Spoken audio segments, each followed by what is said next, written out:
Welcome to the World City Summit for the session, Cities Facing Extremes, How Do We Adapt?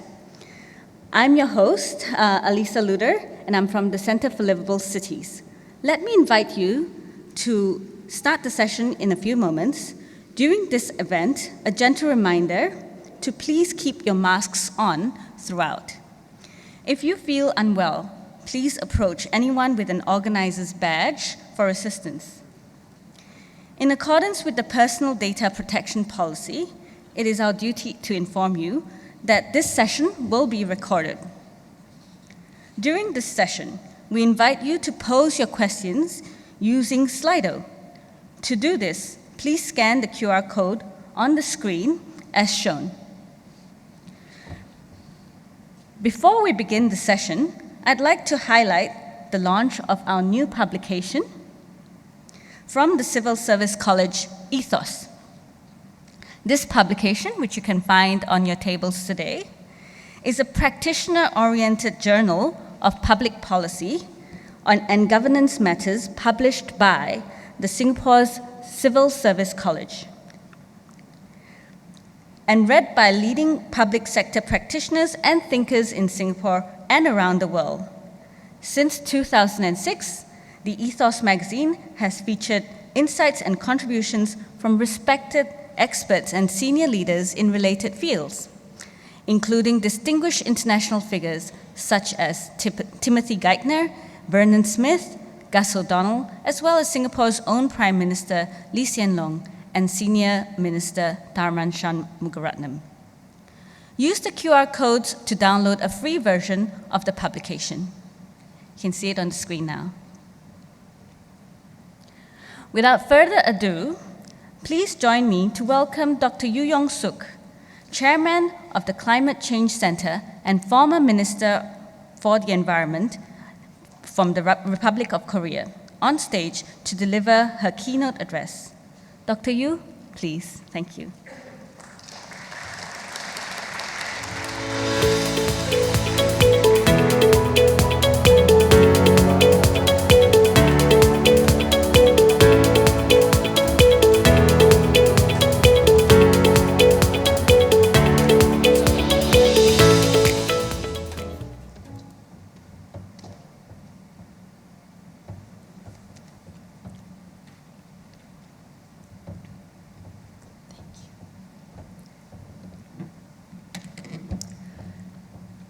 It is my great privilege and pleasure to be here at the physical conference.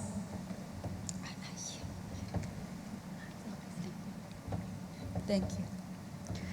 Physical conference today for a keynote speech at the Urban Resilience of World City Summit 2022. Ms. Lauren Sorkin, our moderator for this track, and all the panelists and participants, good morning. I'm Dr. Young Suk Yu, a chairperson of the board of the Climate Change Center. Today, I will share the global status of greenhouse gas emissions and the need for urban resilience to overcome the climate crisis. Last year was marked by an increase in the numbers of natural disasters and subsequent economic losses. As you can see in the numbers of disasters, there were 432 disastrous events related to natural hazards worldwide in 2021. Overall, they caused approximately $252 million of economic losses. Currently, about half of the global population lives in cities, consuming 78% of world's primary energy and generating more than 70% of global carbon emissions. By 2050, things will get more serious. 68% of humanity is estimated to live in cities, resulting in even higher energy consumption. So, to limit global warming to 1.5 degrees Celsius, cities must achieve net zero emissions before 2050.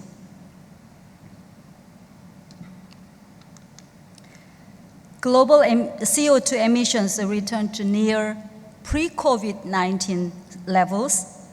Multiple cities around the world experienced extreme temperatures and weathers not seen for years.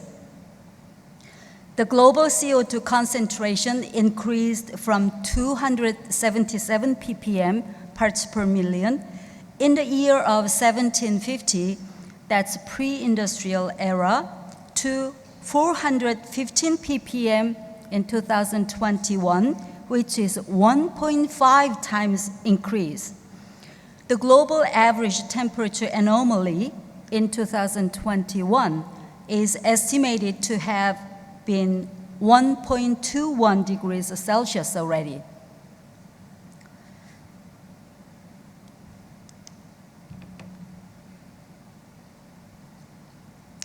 Every year, World Economic Forum publishes the Global Risks Report with an analysis of opinion survey of more than 1,000 experts from all around the world. As a result, climate action failure and extreme weather ranked number 1 and 2, respectively, for long-term risk to the world. This means we are all facing top threats, which are climate-related risks.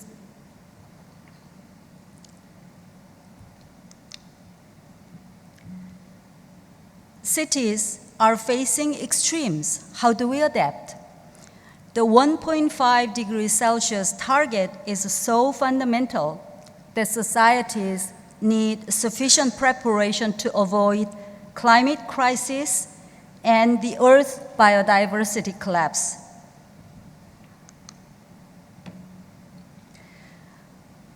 This is the reason why the Paris Agreement in 2015 is a landmark climate accord. It brings all levels of government and various actors together to make an ambitious commitment to combat climate change. The Intergovernmental Panel on Climate Change, IPCC's special report published in 2018 also focused on the actions that cities can take to keep global temperature rise below 1.5 degrees Celsius. Currently, 136 countries, 136 countries and 240 cities and 725 companies have joined the Race to Net Zero Alliance of the UNFCCC, UN Framework Convention on Climate Change.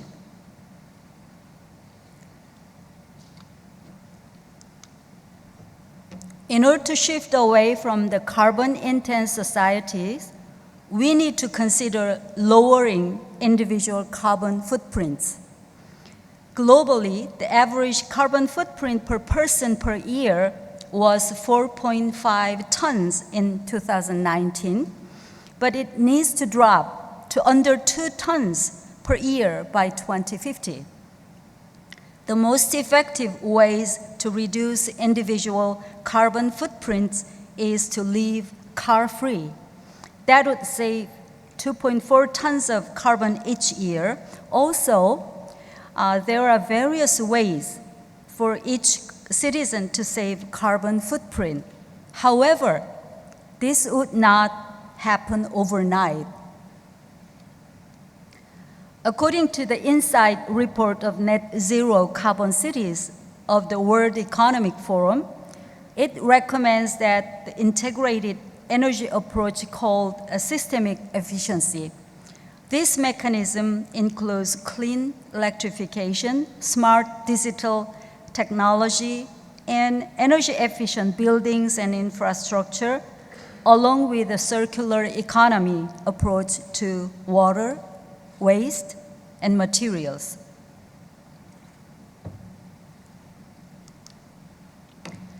Our cities is a key to adapting for greater resilience. Cities can take full advantage of their potential and recognize that investments in greener, more efficient cities benefit not just the environment, but also the jobs market, public health, the well-being of communities, and overall livability and sustainability in an urban area. To meet our climate goals, each sector will have its role to play. Collaboration throughout the city value chain, like today's panelists' expertise. We need public-private cooperation among various sectors, and this will create a more integrated, optimized, and resilient cities.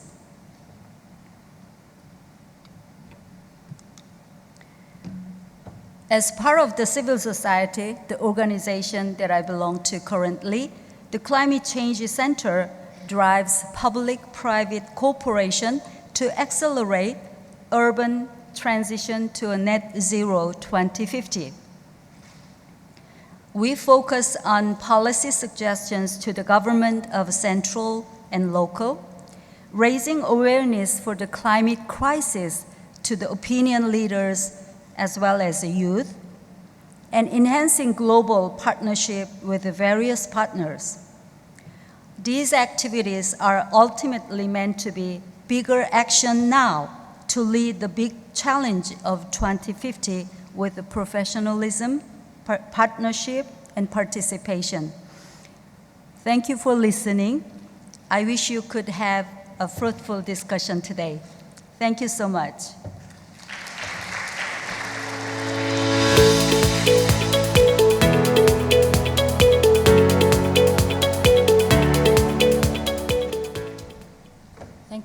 Thank you so much, Dr. Yu, for sharing with us about the need for resilience. Next, we will have a virtual address by Professor Zhu Dajian, who is the head of Shanghai Tongji University, Department of Public Management and Policy, and also the director of the Institute of Governance for Sustainable Development. Unfortunately, he's unable to join us in person today, but he will share about how the circular economy is vital for urban resilience in this virtual address. 大家好，我是上海的朱大建，很高兴在世界城市峰会上面讲一下循环经济对人性城市建设的作用。我想从3个方面谈点自己的看法。第一个问题呢是为什么的问题。大家知道，2022年人力署公布了一个当年的世界城市报告。 当中特别强调循环经济对于韧性城市的一个作用，怎么来理解？那我想强调这样一个观点，就是通常呢，大家都认为循环经济是主要是解决资源环境问题的。在当前我们城市面临的多重的挑战当中，包括二氧化碳排放啊、气候危机啊、能源问题啊、生活多样性啊、粮食问题啊、土地减少啊、生活垃圾啊等等等等。 这些循环经济都是可以针对当中的资源环境的风险去进行，这个是解决问题的。但是我想强调的是，今天我们城市面临的是多元的风险和不确定性，包括经济社会和环境以及制度的风险。我们需要多方面的一种复合性的解决问题的方案。循环经济之所以在城市韧性里面起作用呢，更重要的是它的复合的作用。 它在解决资源环境问题的时候，同时又能够给经济增长和社会就业创造一定的机会和保证一定的韧性，这是循环经济的复合解决城市韧性问题的一个独特的方面。这是为什么这个要理解循环经济对韧性城市的作用。那么第二个问题呢是什么是循环经济对韧性城市可以做的贡献？ 通常大家都把循环经济比较狭隘地理解成处理生活垃圾、资源利用这样一些这个常规的一些废弃物回收利用的问题上，我觉得这样理解可能是狭隘了。这样这个必须把循环经济的整个在物质流、城市发展物质流当中整个的一个作用啊，那个强调出来，才能这个发挥循环经济的更大的作用。我们通常讲，线性经济是一种从摇篮到坟墓的单通道的物质流的过程，循环经济是从摇篮到摇篮的全物质流过程的管理过程。对于城市来说，上游的这些延长物质的使用和这个扩大它的功能，以及不用它的物质是降低它的物质流的这个流动性，然后发挥它的更多的发挥它的功能，对循环经济发挥更多作用。比如说在城市交通体系里边，我们用共享出行和公共交通来替代小汽车，就是循环经济、共享经济的思想在城市交通体系里边的作用。这是理解是什么的问题。那么第三个呢，是怎么做的问题。那么在现在当下要应对气候变化以及降低二氧化碳排放，以及要面临生态红线下的有资源一缩的城市背景下，我觉得有两个方面非常重要。一个方面是碳中和城市发展需要关注三个范围，循环经济在里边当中的范围3里面可以起到作用。大家知道，范围1是直接跟化石能源有关的降碳，范围2呢是间接的电啊、热啊这样一些机制上面的一个降碳。但是量大面广的是物质流的上下游，所以城市实现碳中和必须能源降碳和物质降碳这个同时并举。那么另外一个重要的问题，以中国为例，中国的城市现在已经从增量扩张的城市化走向一个存量优化的城市化。中国城市现在非常关注3条红线，一个是生态保护红线，第二个是永久农田红线，第三是城市增长边界。在土地和相关资源为一定的情况下，作为天花板的情况下，怎么样用好这个资源？所以城市更新已经越来越需要用循环经济来充分利用城市的土地资源和城市发展空间。这是循环经济在城市更新当中特别可以发挥的作用。那么在上海，大家知道，上海今年呢，大概是从2010年世博会以来，城市更新变成上海城市发展的一个主要的动作。当中的从上海的黄浦江、苏州和沿岸的城市整治、循环经济当中的思想，在我们的城市更新当中发挥了很大的作用。这就是循环经济在3条红线背景下，从增量扩张变成这个存量优化当中发挥作用的一个表现。那么我就从这样3个方面谈一点看法，使我们认识到循环经济对城市韧性可以起到很大的作用。谢谢大家。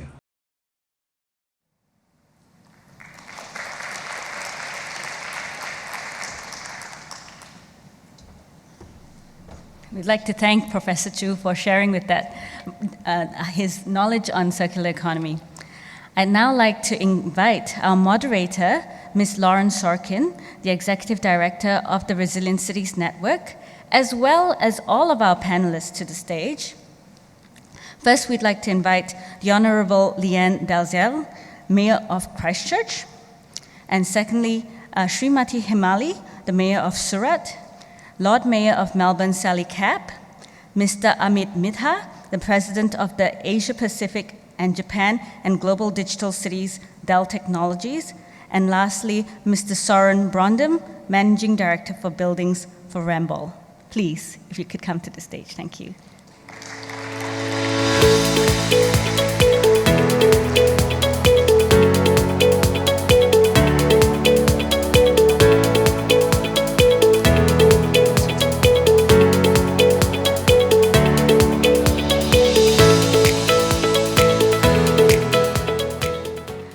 During the panel session, you may use the Slido Q&A function if you have any questions for our panelists. Thank you so much. Lauren?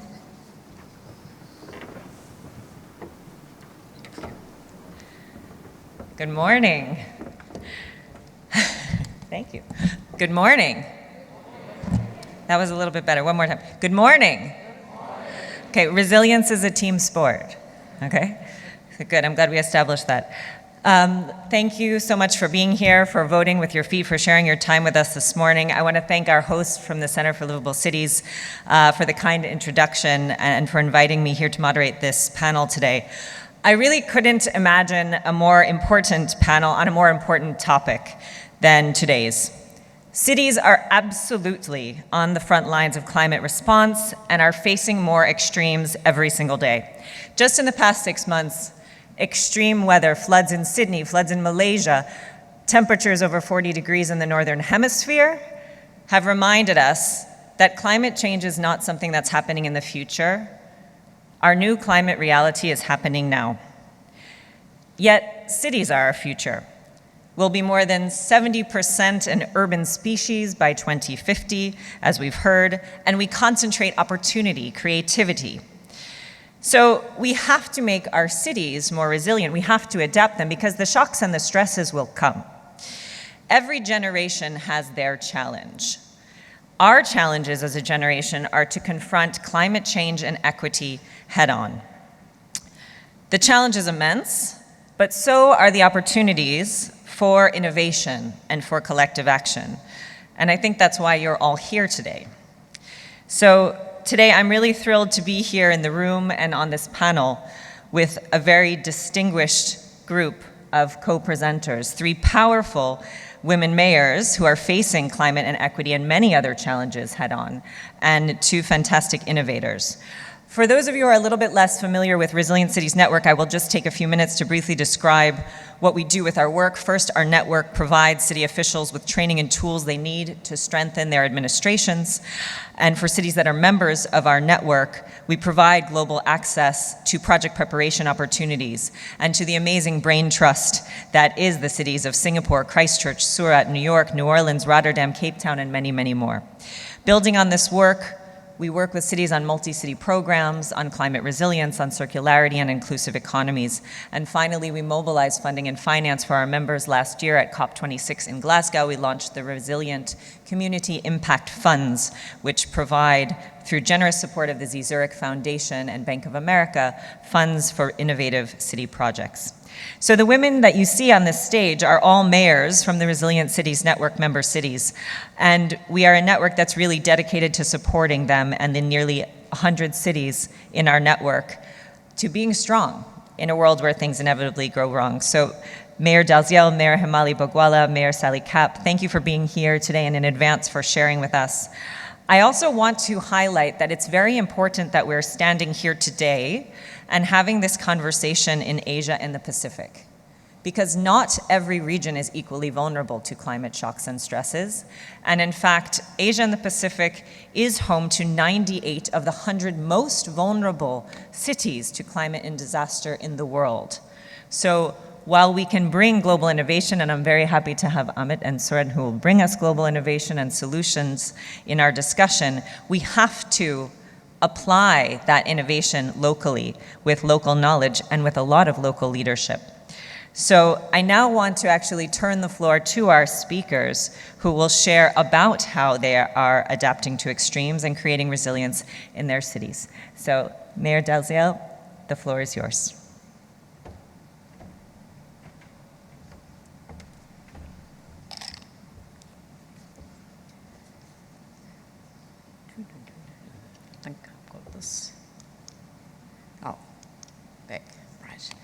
Ngā mihi nui kia ora koutou katoa, kia ora to you all.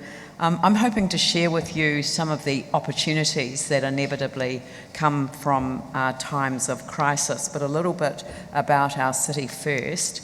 We're a population of around 500,000 people, 500,000. We are New Zealand's 2nd largest city. But we are a low-lying coastal city with a large peninsula, which means we have an extensive coastline that is vulnerable to sea level rise. First settled by Māori, our First Nations people, Indigenous people to New Zealand, they knew their environment well. They could read the weather and the stars, they could understand the rivers and the land. The European settlers that came in the 19th century knew none of that. Wetlands, which had been traditional food gathering areas, were drained for pasture land, for farming, and the settlers tamed the environment by ever increasing urban development. They thought they tamed the environment, but they didn't. And on the 22nd of February 2011, the earthquake which devastated our city showed just how vulnerable we were. 185 lives were lost, many more were injured. There was extensive damage to land, homes and businesses, as well as to the city's infrastructure. There's two aspects of our experience that I want to touch on. Both relate to the opportunity to build back better. The first is in terms of the built environment, and the second is building community resilience to future challenges. After the earthquake, the council developed a draft recovery plan based on community engagement, which was simply called Share an Idea. Thousands of people committed ideas to paper. They went online, they turned up, 10,000 people one weekend turned up to a stadium just to tell us what their ideas were. It was a remarkable exercise in co-creation, and although the process was superseded by a government blueprint, there are examples of when the design actually matched the expectations, and this is one of those. It shows what happens when you put people before cars. I chose these images because Build Back Better doesn't just mean seismic better, better seismically. It's the opportunity to reimagine our sense of place, this bleak pre-earthquake environment replaced with a riverside market and a pedestrianised area leading down to the river. The second issue relates to the opportunity the earthquake offered to build resilience to future challenge. We experienced in a matter of seconds the equivalent of 100 years climate change prediction with sea level rise affected by land dropping by more than a metre in some places. The earthquakes exposed poor planning processes, and along with the underlying nature of a city built on a swamp, literally led to an increased vulnerability to flooding. And I've used an example there, and I spoke of it earlier. We set up a multidisciplinary mayoral task force on flooding to get to the bottom of the issues we were confronted with. The government had already intervened after the earthquakes with a buyout of around 7,000 homes. This cleared a 600-hectare area of low-lying land adjacent to one of our rivers, so it's actually made us way more resilient than we were. I won't go into the details, but community engagement was absolutely core critical to the regeneration process, and as you can see, involving future generations. This process led to us developing a new approach to involving priority communities in coastal and low inland areas, developing their own adaptation planning approaches that were suitable to their areas. So this is a process that is going on now. The coastal panels are made of community, Māori members bringing local and traditional knowledge to the table, but they're supported by a specialist and technical advisory group. And this is my last slide. Some of you will know this because it's in the disaster literature. It's an expression that says the wisdom of the community always exceeds the knowledge of the experts, and it was adopted by very frustrated groups who felt nobody was listening to them after the earthquakes. Our experience, though, in my view, is this: the wisdom of the community, when combined with the knowledge of the experts, always exceeds what one can offer without the other. And that's what we'd like to bring to the table today. It's that combination of community involvement, First Nations involvement, and the support of expert and technical advice. That is where the magic happens, and that's why we've chosen the adaptation framework that we have. Nō reira, tēnā koutou, tēnā ra tātou katoa.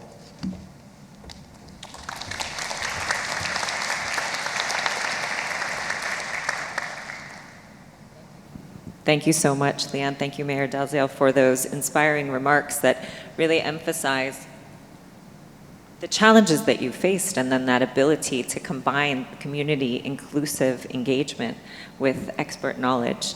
I want to now hand the microphone and the podium over to Mayor Himali Bogwala from the city of Surat.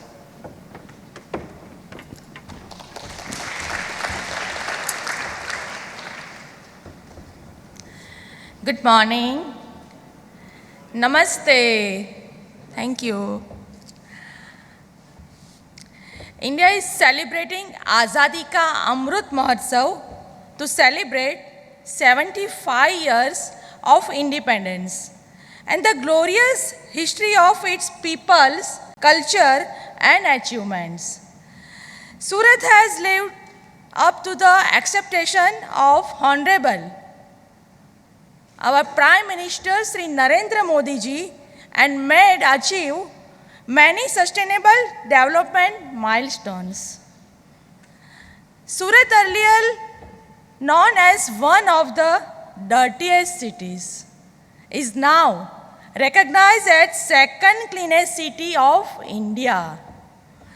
Surat is also recognized as the smart resilient city of the world under UNESCO 2020 Net Explo Award. After the Great Plague in 1994, Surat became first city in the country to achieve 100% door-to-door garbage, 100% processing, treatment and disposal of waste with source segregation. Surat has also been the frontline city and implement the concept of 5R: refuse, reduce, reuse, repurpose, and recycle. Surat has become as the best example of recycle and circular economy by creating sewage water in tertiary level and giving to textile industries and saving 115 mld water for portable use by the citizens. Surat has also launched Tapi purification project to clear and rejuvenate Tapi river. This will result in prevention of 44 sewage outlet and 370 mld drainage water in Tapi river. With Futurist Planning SMC is also making a barrage on Tapi river so as to prevent salinity ingredient, present flood and build water, secure Surat city on same line of Weir-cum Causeway. Surat has also made widespread efforts in constructing 500 recharge bores for water harvesting. Surat has serious flood in 2006. To prevent it, 9 kilometers of embankment across both sides of Tapi river is already made. Surat is also planning riverfront project to prevent flood, make people a part of river Tapi river. I am delighted to inform you that 35% of total electric energy is derived from renewable sources, line, wind and solar.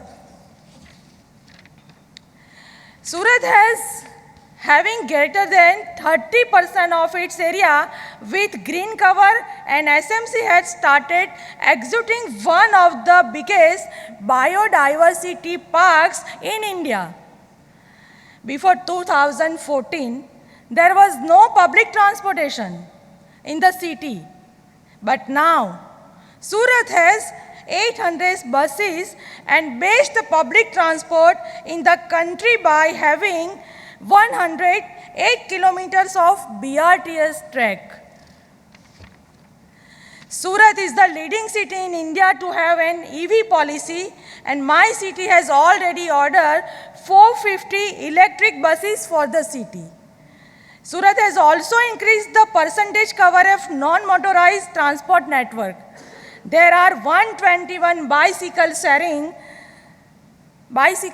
stations in the city.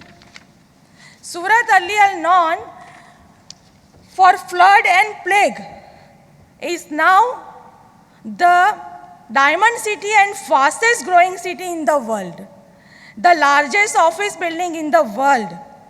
That is Diamond Burj is now in completion stage.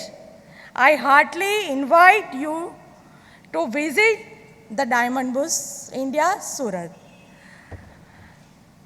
Surat has always tried to strike a balance between development and environment by following best practices in climate change and management. Thank you very much.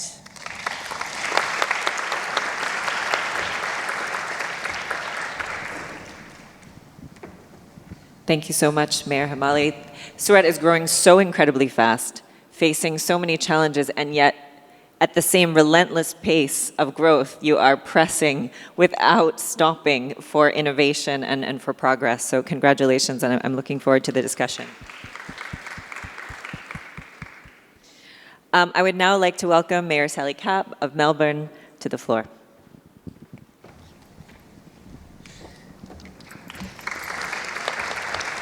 Hello, everybody. It is a pleasure to be here with you all. It's been a wonderful learning opportunity through this summit, and I'm looking forward to more of the same this morning. Well, Melbourne has held many titles over its history. More recently, one of the most livable cities in the world, one of the fastest growing city in Australia, and unfortunately, more recently, we've become known as the city with the most days in lockdown. Today, my task is to share some of the adaptation strategies that we employed to respond to this crisis. We know that many cities have been tested to the extreme as a result of the pandemic, and that we're all seeking that track record of resiliency and transformation. When COVID first struck our city, our first priority was a commitment to our community, like many of you. We wanted to ensure that our core responsibilities could be delivered, such as waste and recycling, support for the elderly, children's services, support for the homeless, and our core services such as road maintenance. Importantly, along with this, required a commitment to our own employees, to the staff across our organisation, to promise them job security at a time when there was so much disruption. And in that way, we also ensured that we had capacity to deliver during these times of extreme circumstances. We then considered initiatives to help people survive during this pandemic period, and given that there were no roadmaps on how to do this, we decided to take risks. We offered residents 2 years of consecutive rate relief in our city. We stood up a new business concierge system that made more than 23,000 outbound calls to check on the health of business owners and their businesses during the last 12 months alone.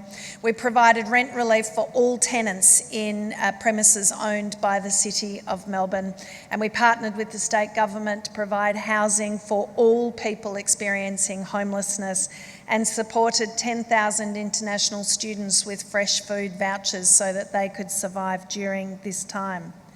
We also used the quiet period when our city was literally empty to fast-track the delivery of major infrastructure and capital works projects such as our protected bicycle lanes.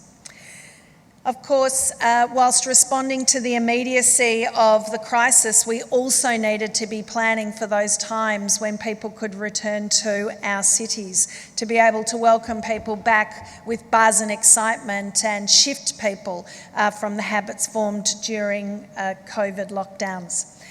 We established, together with the state government, a $300 million joint recovery and revitalisation fund so that we could act with pace in implementing initiatives to bring people back. It was the only partnership of its kind in Australia, and it's been incredibly effective. It has helped us fund many programs, including one for which we've become well known called Melbourne Money, which was a rebate system for dining that was so popular we rolled it out 3 times. People literally gobbled it up, and it resulted in more than $100 million being injected directly into the local economy, with more than 92% of people saying it was the number one reason that brought them back to the city as we experienced our bounce backs. We've also implemented changes that will have changed literally the face of our city forever, including an expansion of outdoor dining, which of course doubled the capacity of many restaurants to serve people when there were still restrictions in place, but has become a major feature of our city going forward, and we rolled it out in record time. We've also supercharged our events and culture calendar. We're renowned for being the event city of Australia. We've expanded events that are well known and enjoyed by residents and visitors, such as the Australian Open Tennis Grand Slam and the Australian Grand Prix. But we've also invested in new events to surprise and delight. These investments have absolutely paid off. Working at a pace, taking risks have paid off, with our foot traffic in evenings and on weekends now above pre-pandemic levels, and our visitor economy driving our recovery and our adaptation to a post-pandemic world.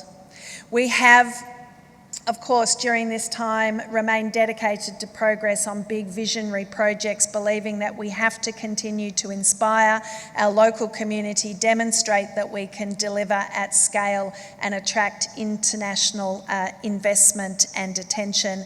And this includes big city-shaping projects like Green Line, which is the $300 million rejuvenation of the north bank of our Yarra River, and Power Melbourne, which is a transformative renewable energy project in the city of Melbourne, which I'm hoping we can talk a little bit more about in the future. Like many of you in your cities, the ambitions of our community, the determination of our city has resulted in some of the boldest achievements that we can achieve together, and that sets us up well for what we still need to tackle in circumstances of acting urgently on climate change. Thank you very much.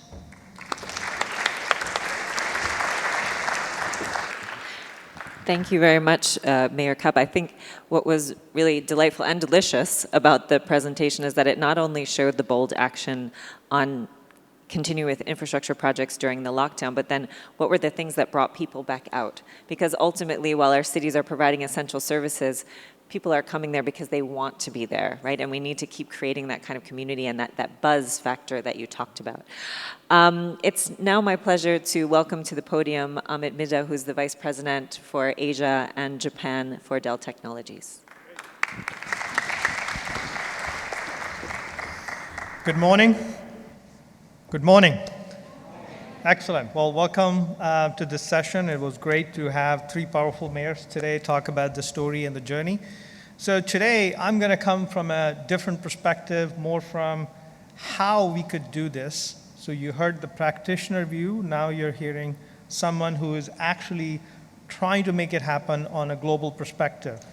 So first, I would say is there are 4 things that we are seeing in terms of resilient city, carbon zero city. And I'll give you examples of some of this as well. So first and foremost, we have to have a more resilient crisis response and public safety capability, which we call the physical resilience. The second one is the climate action, which is net zero, and the carbon positive roadmap. Third is the social resilience, which is inclusivity, community cohesion and engagement. And finally, the economic resilience, which is sustainable economic growth, innovation, and local ecosystem. If one of these 4 doesn't work, I think resilience will not be achieved. And the framework and the roadmap that has to be established is to say how each one of these pillars over time make progress to make city wholesome, resilient, and sustainable in the future. Now, I come from a technology world, but technology is enabling some of these outcomes, but also creating some of the outcomes. So I give you an example. One of the city, Chattanooga in US, was able to use the digital infrastructure to reduce the traffic jam or traffic congestions by 31%. That's an example of efficiency where technology played a tremendous role. Now, if you see the cities, many cities in Japan, where the smart grid is being built, technology is an enabler. And in that case, without technology, some of those smart grids where the balancing and the pricing is done, that would not be achieved. So again, it works in enabling or creating outcome perspective, both sides. The best way I can give you is to give example of how the new Greenfield cities are getting built. So the design of a Greenfield city is to say, we must start with a carbon zero as the foundation. There is no alternative to designing a city in today's environment without carbon zero as a core principle. And so if you think about the climate positivity, innovation, inclusivity, autonomous systems that you have to have in these cities, and the responsiveness that these cities are building, this is an example, not the exact piece, but this is an example that the woven city in Japan is being built by a Toyota, NTT, and Dell. And in that framework, what we are saying is cities go back to green spaces, pedestrians, and interactions, and not about the cars and the concretes and just the tars on the road. That's the design principle. Same design principle we see in many other cities across the world that are being designed from grounds up as a greenfield project, be it NEOM and others. So again, these are what are getting done today. In next 3 years, this city will be ready to showcase its carbon neutrality, autonomous system that it has, and hydrogen-based energy sources. Now, I will give you a framework to think about how to achieve carbon zero. 33% or so will come from the efficiency of existing system, how they can become more efficient. 30-odd% will become from reimagining of the system, where the system have to be rethink how they will be created for the future with these design principles as I called out. And last 30% will be people expectation changes, citizen expectation changes, which will lead to waste reduction, as well as people participating in reuse of some of the product and services that are getting used. These 3 pillars are not that easy to achieve. And that's the biggest problem from a social change perspective that many of the practitioners will face as well. Technology can be there, but again, this is the change at the colossal level, which people, technology, and process and reimagining of system has to come together. We have a framework which basically gets us to carbon zero, but in a time constraint, I will just jump to my final slide, which is the roadmap slide, which is how to think about this as a journey. While this can look very, very massive in terms of accomplishing, but you have to have a phased approach and a long-term roadmap. You have to have a vision where citizens participate and engage and co-create. And this is where the publishing a roadmap, having the right leadership to drive the changes, but then having the right technology and people framework to drive subsystems, laying the right foundation from a technology and redesigning of the system perspective, and finally, long-term engagement and creating the local ecosystem. This cannot be just implanted into city from outside in. It has to be built grounds up. So with that, thank you very much. This is the time for leadership. This is the time for breakthrough thinking and innovation, and we are lucky and fortunate to be part of it. Thank you very much.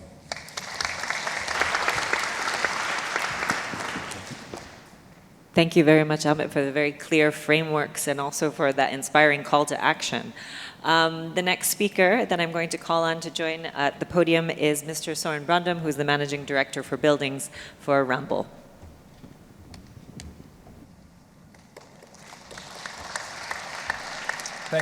Thanks a lot. It's a pleasure being here. I would like to share a few examples where you can, I believe you can create resiliency and at the same time create livable places.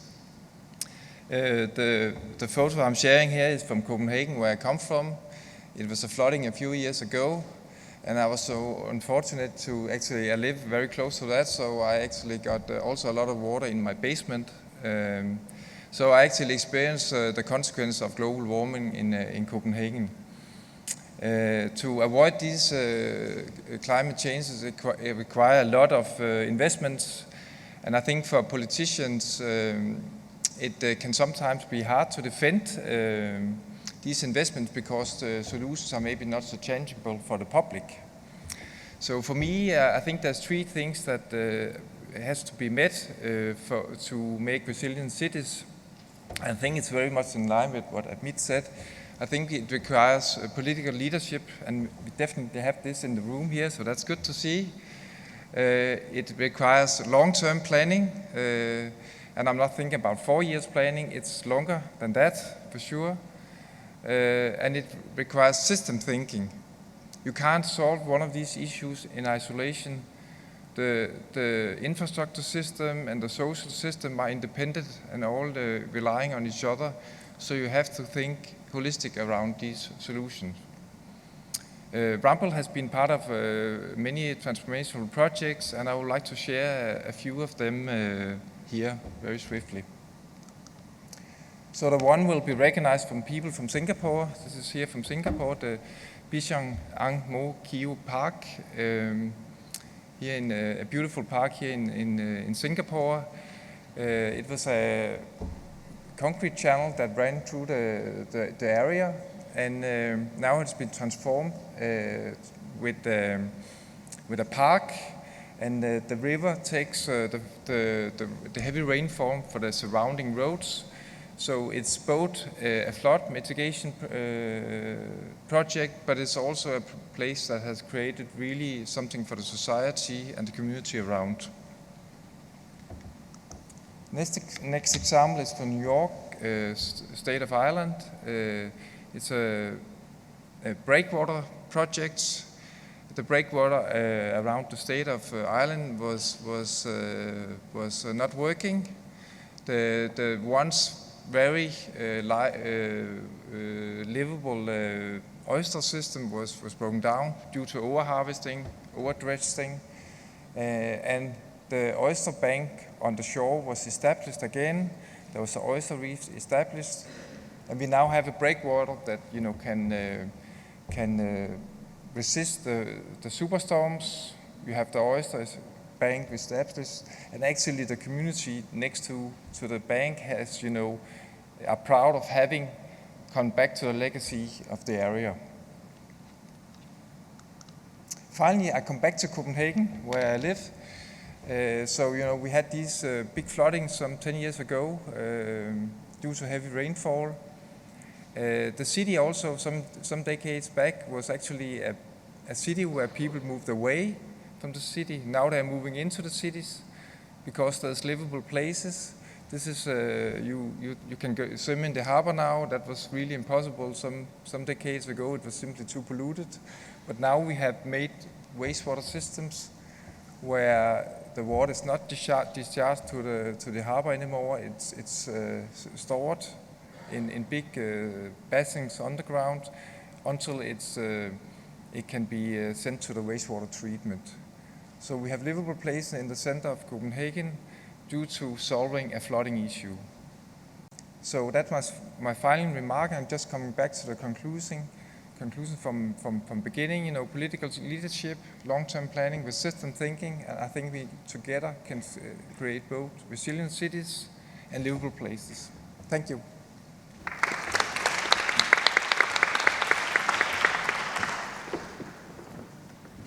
Thank you, Søren. We're now going to move towards the panel part of this discussion, and I'm going to open up with a question, and this question is both for Mayor Kapp and for Søren. And Søren, you've just shared with us some of the specific projects. This is really digging deeper on how your city is facing its biggest resilience challenges, and what are some of the examples of projects that you think could be scaled up and might be helpful for other cities to hear about?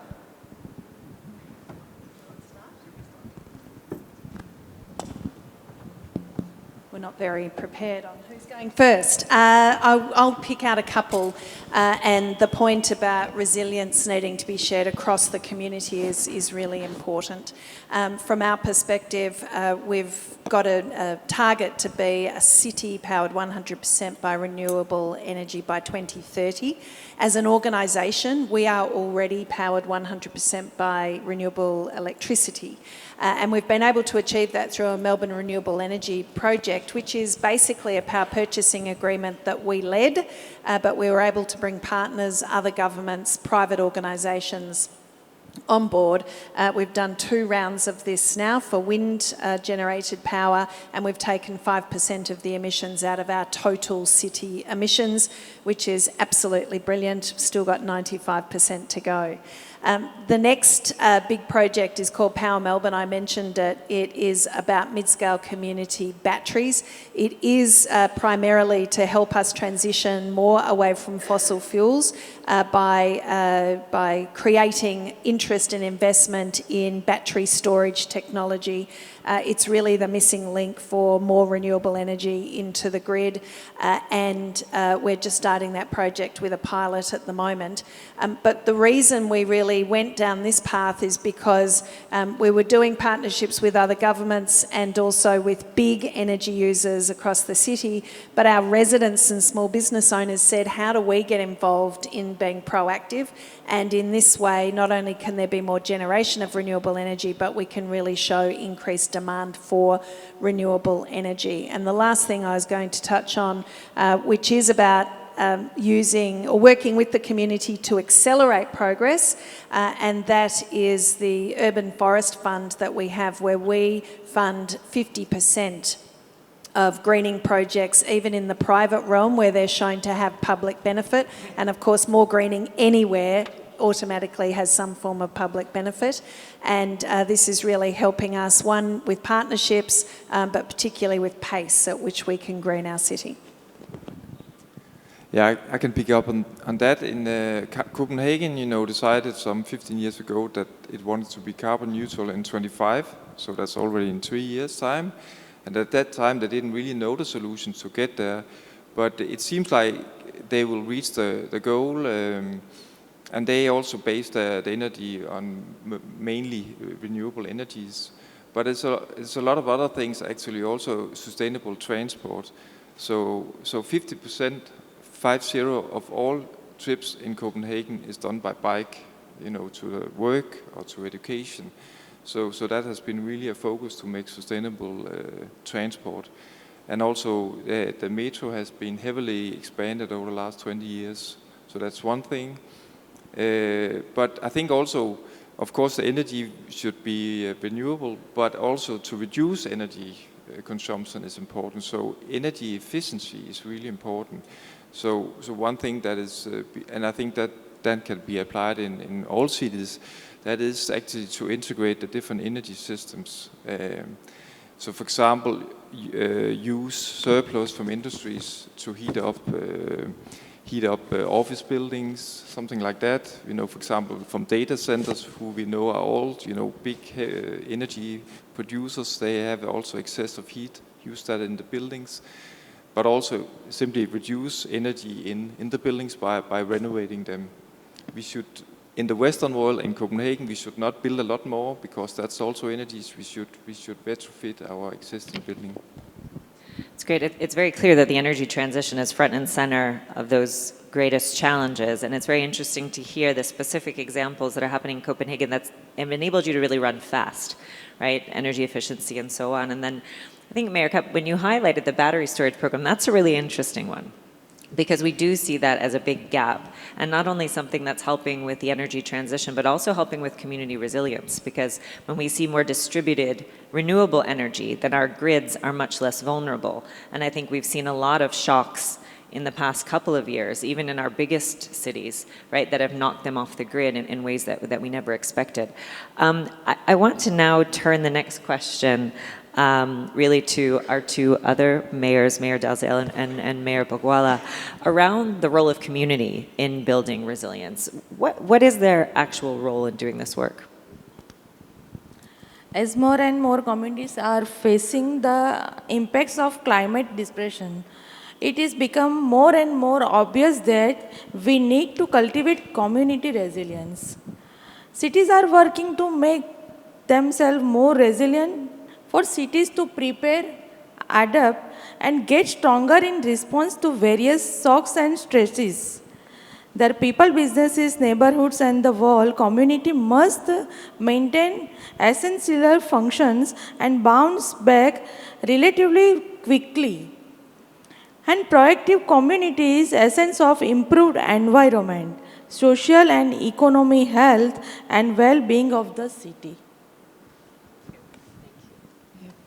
Probably, I think that expression that goes, it's not the plan, it's the planning.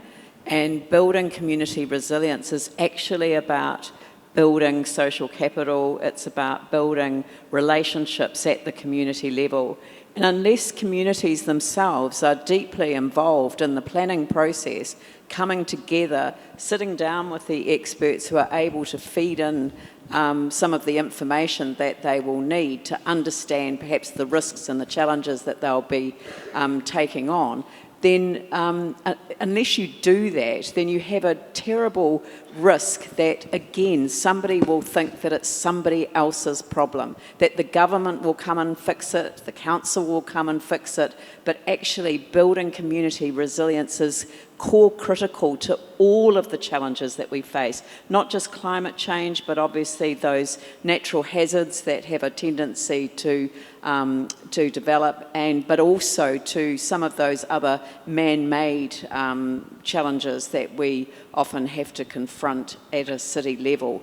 And so building community resilience, and I noticed one of the questions sort of said about the definitions, it's actually about adaptation, the capacity to adapt, but it's also about the capacity to co-create, coming together and actually reimagining a new future when there is no going back to normal. Absolutely. I think you've put that so beautifully. I remember at one point in the resilience strategy work we were actually doing here in Singapore with PUB and with Center for Livable Cities, and we were talking about the flash flooding that was happening. And partners basically said we could invest equal to what the PM has said, 100 billion in the infrastructure part, but unless we have the community to manage that resilience in place, to know how to change their behavior to manage the land around their homes and also how to respond in the flash flood, then we're not going to get there, right? Because it has to be that collaborative effort. Building on that, Amit, I wanted to come to you. How do you see technology playing a role in activating the community for resilience? So, first of all, there are about 1 billion people that will be impacted, more or less, in the coming decade or so because of, let's call it, the climate crisis and many other things. But the technology, as I mentioned, has both role of enabling something but also creating something. And as I said, third, kind of recreate the systems, reuse or reduce everything that you do, and of course, improve the efficiency of the existing system. But I see the bigger challenge today is that if you are asking community to engage and be part of the solution, there has to be listening part into this. I think there is too much of a narrative where people don't want to listen and they have hardened their point of view, and that makes the political leadership much, much harder to bring consensus and make a useful outcome happen. People are, today, even in today's environment, when there is, Texas is having record heat days, the west coast of US is completely dried up, India has had multiple days of 50 degrees Celsius and more, Japan had multiple, even today's environment, there is a narrative that this thing is going to go away, this is just a normal cycle. So people are still continuing to say, if this means a discomfort for me, I don't want to be part of it, right? This is where I was saying is that the public and community part is super important. But this is where political leadership becomes, the challenge is much, much harder because so much positions have hardened. So I would say technology has tremendous role. I would say technology is in many ways ready. The question is the funding, $9 trillion a year, that needs to be funded. That's a humongous amount of money. Where is that going to come from? What does that mean from growth and other projects that we have to do? And then also at the same time, political leadership and the community willingness to create, listen, and engage. I think it's fascinating that we keep coming back to what we would call the enabling environment, right? What's the enabling environment to make the change? The technology is there, right? And the need is clearly there. Is the financing there? Is the political will there? I think that's what we keep coming back to. We have a number of really great questions that are coming in. And actually the one that's gotten the most votes from all of you, I'm going to come to first because this is a participatory process. And it's a really interesting question. And that is, do you think, and I'll open this up to the panel, so anyone should please feel free to respond. Do you think a continued emphasis on overall growth rather than redistribution of assets and resources can be detrimental to climate resilience and the outcomes that we're trying to achieve? It's a big question. It's a deep question. Does anyone want to try to take that on? Or maybe even talk about some of the narratives that are being used in your cities in order to address the change that might be either in keeping with or in counter to traditional narratives? I can take a go on that. I mean, from the building perspective, for sure, the overall growth cannot continue. I mean, we are using the planet's resources 2 times every year, so that cannot continue. So, like the professor from China said, we need to move into circularity. We need to use the resources we have, not exploit anymore. But we have said that for many years. It's very difficult to take that step. So I think we need. I'm coming from the private sector. We need regulation. We need political people to take means for regulation. So, for example, in EU, they have introduced. Now we're in EU taxonomy.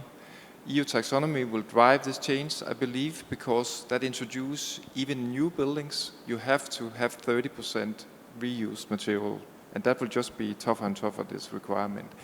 And there will also be goals for maximum carbon in the buildings you design and build, so regulation is needed for the market. The market will find the solutions are here, there's no problem. And if there is a regulation, and the private sector compete on even level, what's the problem? I would say, looking at it from a US first perspective, redistribution kind of hardens the position further. There is just no room for saying, this is not about growing the pie, but redistributing the pie. I mean, there is just, as soon as you start with that, people just leave the table. So I think there is there may be some solution that works in Europe and others, but I would just say if you're trying to find a global solution which brings US into this picture, I think it has to be finding technology that improves or new set of systems that improves the usage of resources so much. Today's economy is purely carbon based. When we designed these systems, these economic systems, we didn't know what we had today. We have to rethink of this. I don't think it's the time about just carving out the pie differently. It's about creating prosperity, creating social inclusion, but making sure we don't have the ills of the past being repeated again. That's the opportunity. It definitely is the question that polarises debate generationally and across different sectors of the community. And I absolutely agree, it shouldn't be an either or, because it's about how we do growth better. And using ingenuity, using innovation, using technology, and incorporating, recreating and reusing into that growth. And that's a big part of Power Melbourne, for example, is to take some of the fear away from moving out of fossil fuel industries where people have had jobs for generations and making them excited about that transition into new energy sources and sectors, but bringing people along. We can still have growth, but it's how we go about it that's got to transform. I want to actually follow up on that with another question I think that's quite closely related around policy. And this question is really about what are the new changes to policies and laws at the city level that are necessary to manage and drive adaptation and change. And actually I want to tweak that a little bit, because I think that very often cities are working in partnership with other levels of government. So I'll say, what are some of these policies and changes that you're making in your cities or countries that are helping drive this necessary change? Leland, do you want to take that one? Well, I think part of it is ensuring that we're working on a collaborative framework with others, so that when we are planning for a wider area than our own city. So, for example, we have 2 neighbouring districts which are very fast growing, and then together we do make up the second fastest growing urban environment in the country. And so by collaborating together, we can dedicate ourselves to land use planning and transportation planning, for example, so that it's done collaboratively and together, so that we're not building in environments that then create sort of further problems down the track. And the other point too, and I think somebody else made this point at the conference, is that we have not priced externalities into any of the decisions that individuals get to make. And by continuing to refuse to price those externalities, we will continue to have problems. But that is the most unpopular political conversation to have. Well, I would just say narrative is the most important. I don't think narrative is agreed upon, and that's where the leadership and funding comes second. But the last piece is any change management, whether it's corporate systems or political system. It's always about moving from denial to resistance to explore to commit. So people need to. If we can't take people on this journey, they're going to keep sitting either in denial or resistance or explore, but not commit side. So how do we take? And this could be a dashboard at the political leadership level. How many % of people are sitting in denial, resistance, explore, and commit? And in my experience in corporate systems, and I can't speak for mayors, taking people from explore to commit is much easier than from denial to resist. So let's take what we can while we work on the rest of the narrative. And look, the last thing I was going to say is that we're looking at lots of different policy settings, and I put them in 2 big buckets, sticks and carrots. We're happy to use sticks in terms of penalties and costs, but for many people they just add that into their cost of doing business. It doesn't give us the outcome we want. So the focus is really on the carrots. How do we encourage, entice, attract people into the behaviours and the outcomes that we seek? And it feels like it takes a bit longer at the start to get there on that. For example, we've got a new green factor tool we use in the city, so that when you're looking at renovations and upgrades, you can look at what the raft of variations of materials, for example, you could use to give you a better sustainable outcome. That's seeing some good change, but nothing can happen quickly enough at this point. It's a good point on the green system that you've put in place. There was a question up there. I don't quite see it again, and I want to ask 2 questions together, because I think we only have about 7 more minutes for this, and then I think the speakers can take them as you would like to. The first is, how are you actually measuring the progress and resilience that you're making? So where you've started and how the communities are now more resilient. And the others was actually about balancing data collection and privacy as we move towards smarter and more resilient cities. How do we balance the need to know where our vulnerable folks are, what their risks are, perhaps what their patterns are, with the need to retain privacy? So I'll let the speakers answer those. Does anyone want to start? Yeah, no, I mean, but I'm definitely would love to talk about the privacy piece, right? I think this is an important topic, both security and privacy side. So we, as a company, now are the 10th year in a running most ethical company in the world, and this is important for us because that's how we can ensure the data privacy and security is done top to bottom. Everyone is part of the solution. So first piece first is there has to be this declaration of who we are and where we're going. 2, I think the tone of the question is that we don't have the technical solution. Actually, we do today. You can actually protect the data so it can never be disclosed. You can see this in your smartphone today. Nobody, even who is providing the smartphone, can read the data. So these solutions exist. Now, ransomware and other things, while they could happen, they still ensure that even if the data is lost, it doesn't turn into any meaningful information. So there are technical solutions. I think issue we see today is that we don't have the technical capabilities in the city to manage all the new technologies.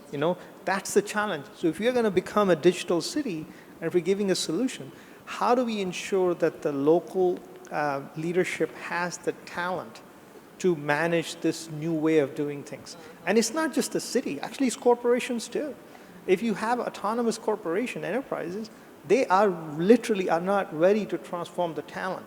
So I would say transformation will take people, process, and technology. Technology is only part of it, but the people and the process has to come with it. And that's where I think the answer lies here. I think it's a real restriction on the way, and the way we incorporate technology is definitely building up more trust, and we see that, for example, with our homeless population and the fact that they often don't want their data shared with the police, and therefore it automatically shuts down a whole lot of work we can do. So I absolutely, technology is restricted by the good old people factor in many ways. Just on the other thing on measurement, we've just undertaken the voluntary local government review of SDGs, which is an enormous piece of work to set the benchmark for SDGs in measuring in our city that we can then use, of course, so completely worthwhile to measure our progress. And then we've got the chance, the reason we've chosen SDGs is to be able to then benchmark against other cities so we can better learn. We can identify our gaps and then learn from cities that have strengths. I think us all as communities, we work very closely with Resilient Cities as well, and looking at all of the measures and the programs that you give us. I think us moving towards a commonality of how we are measuring and benchmarking, having a common language, will really accelerate and improve the impactful nature of the solutions. At the moment, it's still quite fragmented, and I think that does slow down our progress, particularly sharing and learning. Actually, we have time for one more question. So I was going to ask on the top question now for our mayors in particular. In terms of bouncing back from the pandemic, what have you done in terms of coupling the bounce back strategies with the emissions reduction? We talked a little bit about them in tandem. I think our decision very much, it was also guided by central government, which made a decision for stimulus packages. I know a lot of countries did the same, but we have, because we have a co-investment regime around roading projects and a priority around future-proofing cities, the major cycleways investments were increased substantially during that period, so that not only were we using the stimulus money to get important infrastructure built, the separated cycleways, but at the same time that created the opportunity for us to embed some of the emissions reduction as we reopened. And it was interesting, I've seen other countries in the world have had the same issue around selling out of electric bikes. The pandemic gave people a real incentive to look for other ways of getting around, so that has been a significant opportunity to do both. I would just say three things, which we have said it, but it's sometimes good to crystallize. Build back better, which I think you brought it out. Yeah, this is a time when I think the second is reimagine the systems. I think that's if you have to really think about what is the long-term planning and how do we reimagine things. And third, change the narrative and bring people along, because anything implanted will be thrown out by people, even if it's good for them. That means they have to really be part of this journey. So those are the three things I would say in terms of how do we, get the emission reduction targets along with reopening. Excellent. Well, this has been a great panel, and thank you for the pre-conclusion for my conclusion. So it's now almost time to draw this panel to a close. So I wanted to also crystallize some of the things that we've been talking about for all of us to take with us and then really take on into our work in our own cities and institutions. I think we've heard and we've seen city leadership and policy is mission critical to adapting to extremes and to building to resilience. We can't do it without local leadership, and again, I want to thank the mayors for sharing and for their continued leadership. Cities are very much on the front line with their communities, and so in order to meet our net zero targets and face extremes, we have to involve the communities. I like the discussion that we had about how the planning, Leanne, as you said, the planning is part of the process, and that actual empowerment is so critical to the work we do. Our digital solutions are giving us a lot of options to track and to be more efficient in what we do, and we can bring communities along in ways that are respectful. And I think while we didn't talk as much about it during the discussion, I think we heard a lot of emphasis in our presentations about equity and the importance of focusing on vulnerable communities and bringing them along in time. And so with that, I actually wanted to share with all of you a very short quote as we finish this panel, and that is from a favorite author of mine, Ryan Holiday, about the future of collaboration. And that is, there's real power in coordination. In a time where computers are replacing many basic human functions, it will eventually come to be that audaciousness, vision, courage, creativity, and a sense of justice. These will be the only tasks left to us. A computer cannot feel the urge to remake the world. Only humans can be that crazy. I hope that as we bring this panel to a close, you will actually channel that sense of craziness, that sense of potential, and that audacity to continue to make the changes that are needed in your communities, in your cities. Thank you so much for your attention. Thank you again to the panel.